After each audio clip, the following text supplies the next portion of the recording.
The future of democracy is a subject of a post-election panel discussion set for tomorrow at ASU. Panelists will include former Arizona Speaker of the House Rusty Bowers, Maricopa County Recorder Stephen Richer, and State Senator Mitzi Epstein, among others. The event will be moderated by the PBS NewsHour's Stephanie Sy. And to learn more about this look at what's next for democracy, we welcome John Carlson, Director of ASU Center for the Study of Religion and Conflict, and the co-director of the Recovering Truth Project. And this is kind of your baby, this event here, isn't it? I mean, it is. You're kind of bringing all these folks together.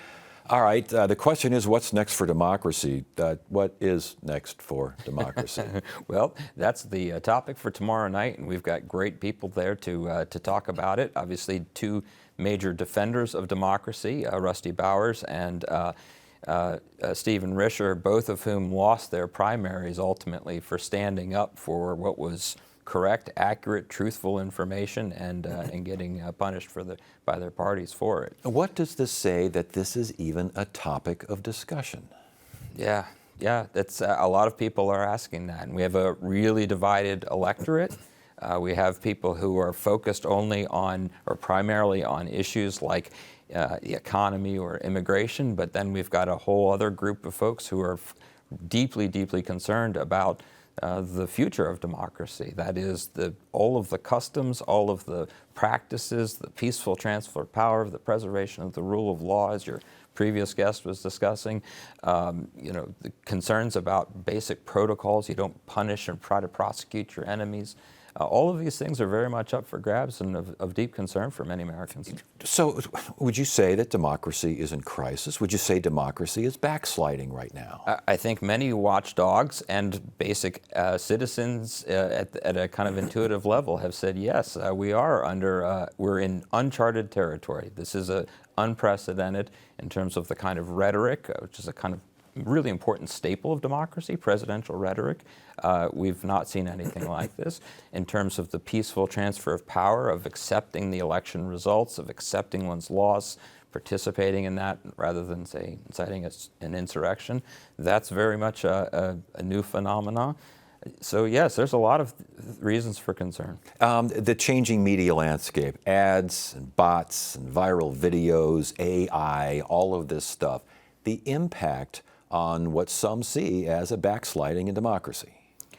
I think that's true. I think that's really important. But even before we get to AI and bots and all of these other things, we have Americans are living in two kind of fundamental different realities in terms of the news sources that they're gathering, the information they absorb, the kind of views that they form based upon their media sources. So we don't even live in a kind of common world of facts, of what's true, what's real, what's authentic, what's trustworthy or not, and that's not even to get into the differences in our values. And we should mention Yvonne Wingett-Sanchez of the Washington Post will be among the panelists as well to talk about that media democracy aspect. reporter, very important voice. New York Times Siena College poll, nearly half of voters do not think democracy does a good job of representing people. What do you take from that? Well, there are a number of things to think about. I mean, one is, what do we mean by representation? What does that look like? I mean, there's a certain view, that a traditional kind of view that these differences go back to our founding, that says representatives ought to be kind of experts, knowledgeable about government, more knowledgeable than we are, and ought to go into the work of government to represent our interests that we don't always fully aren't able to articulate in our own way because we don't work in government. There's another view that's very common among populists that says we want someone who looks just like us, or who sounds just like us, or who is going to take a wrecking ball to things just like I would do if I was in government right now. And those two views of what representation is, what democracy is, are very much clashing right now. Yeah, I was going to say the first group that you mentioned sounds like what are being described right now and as a pejorative as elites. That's right. That's exactly right. Yeah. Yeah, and so we're seeing more of that. All right. So is this Could this be, I can see critics right now saying this is a bunch of pearl clutching and hand-wringing, and it's because one side won that the other side isn't happy about it, and they can't understand it, but that's the way it goes.